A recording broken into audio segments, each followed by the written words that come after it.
The Southern Highlands Challenge has a good mixture of very runnable, smooth, wide open trails and intermediate type trails which have some rocks and roots and are a little bit narrower, and then some quite technical, gnarly single track. You need to be able to prepare yourself to encounter that wide range of terrain when you're out there racing.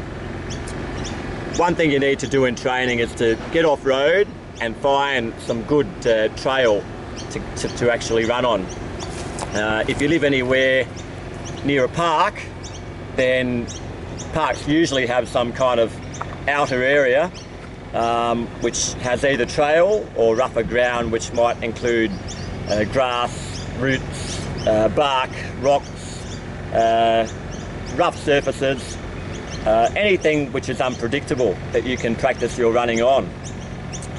I recommend one fantastic workout that people can try to prepare themselves for particularly the 15k and longer races in the Southern Highlands Challenge.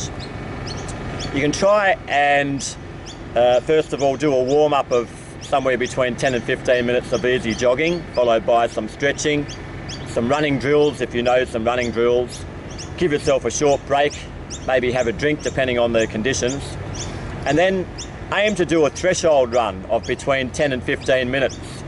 By threshold running, I mean running at around your lactate threshold level, which is about the pace that you could race at for 1 hour.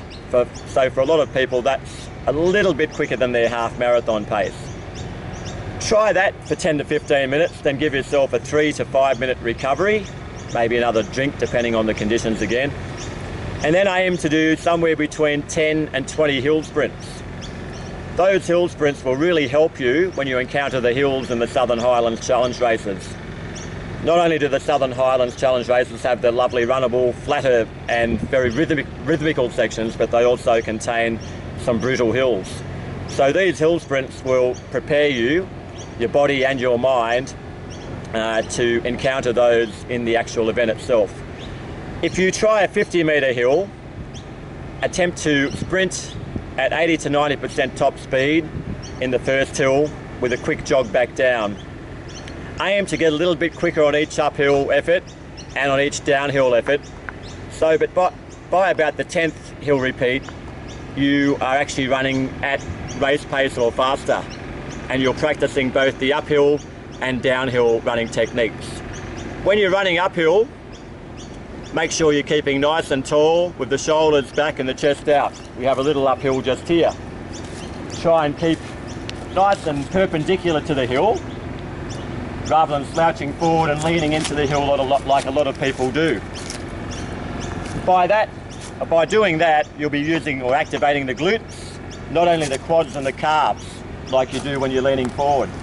By keeping nice and perpendicular to the hill and driving your arms in a quite aggressive fashion as well, you'll use the glutes, the quads and the calves as you're powering up the hill.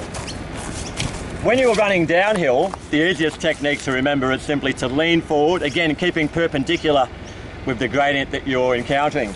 So when you're running down a hill, you will literally have to lean forward and let yourself float down the hill. Do not try and brake.